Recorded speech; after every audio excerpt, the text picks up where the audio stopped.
আমি আপনাকে যে বিষয়টি বোঝাতে চাচ্ছি, ধরেন আপনি গণতন্ত্রের মধ্যে কী মূলনীতিগুলো আশা করেন? সার্বভৌমত্ব, আইনের সুশাসন প্রতিষ্ঠা, নির্বাচনের মাধ্যমে নেতৃত্ব প্রদান করা, সাম্য, মৈত্রী, স্বাধীনতা, বিষয়গুলো মূলত মূলনীতির আওতায় আসে গণতন্ত্রের মধ্যে।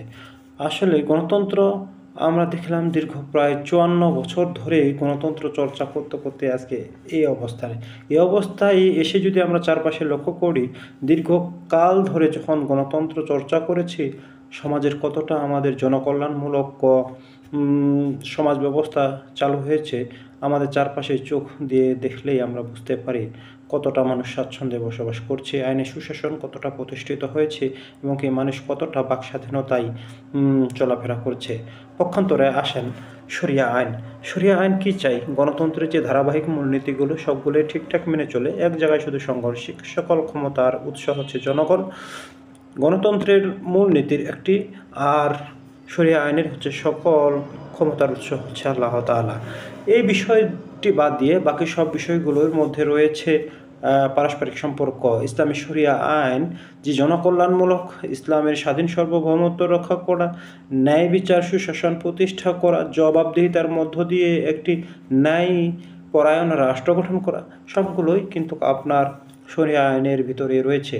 পক্ষান্তরে একটি শরিয়া আইন শুধু একজন মানুষকে দেশের জন্য, দেশপ্রেমের প্রতি উদ্ভাসিত করে না, পাশাপাশি সে পৃথিবী এবং পরকাল দু জায়গার জন্যই তারা কিন্তু মানুষকে পরামর্শ দিয়ে থাকেন এবং জ্ঞান এবং এলেম অর্জনের জন্য সর্বদাই প্রস্তুত হয়ে থাকেন।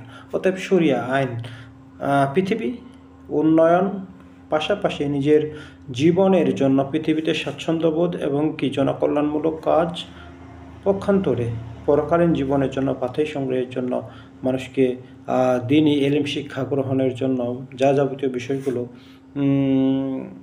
তাগিদ দেয়া। এই হচ্ছে শরিয়া আইন এবং গণতন্ত্রের মধ্যে পার্থক্য।